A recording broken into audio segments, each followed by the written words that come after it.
BJP কর্মীকে প্রাণে মারার হুমকি, অভিযোগের তীরে কংগ্রেস কর্মী তাহের আলী ও তার দলবল।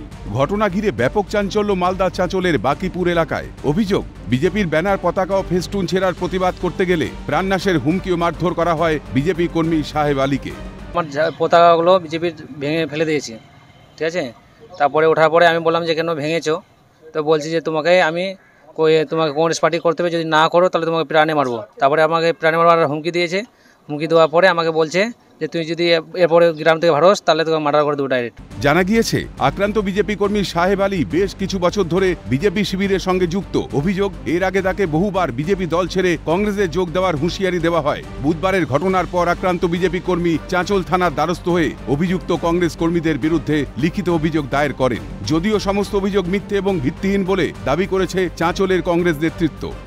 ওখানে এরকম কিছুই হয়নি, ওখানে ব্যক্তিগত একটা ঝামেলা হয়েছে। ওরা ব্যক্তিগত ওখানে ঝামেলায় আমাদের কংগ্রেসকে জড়িয়ে দিয়েছে। আমরা এর ধিক্কার জানাই। আগামী দিনে এরা যদি এইরকম কোনো ভুলভাল আমাদের ইনফরমেশন দেয়, থানায় ডায়েরি করে, আমরা এর পাল্টা প্রতিবাদ নিয়ে আমরা থানায় দ্বারস্থ হব। প্রশাসনিকভাবে পদক্ষেপ গ্রহণ করতে হবে, না হলে আগামীতে বৃহত্তর আন্দোলনের হুঁশিয়ারি বিজেপির।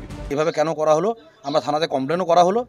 আমরা প্রশাসনের সাথে কথা বলছি, যদি ব্যবস্থা না করা হয় তাহলে আমরা আন্দোলনে বসতে বাধ্য হব। 7ই মে দ্বিতীয় দফায় ভোট গ্রহণ পর্ব মালদায়। এরই মধ্যে শুধু শাসক নয়, বিরোধী দলের থেকে হুমকি আসছে বিজেপির দিকে। রাজনৈতিক খেলায় বারবার উত্তপ্ত বাংলার এ প্রান্ত থেকে ও প্রান্ত। তবুও কোথায় হুঁশ প্রশাসনের? মালদা থেকে অভিষেক শাহর রিপোর্ট, ক্যালকাটা নিউজ।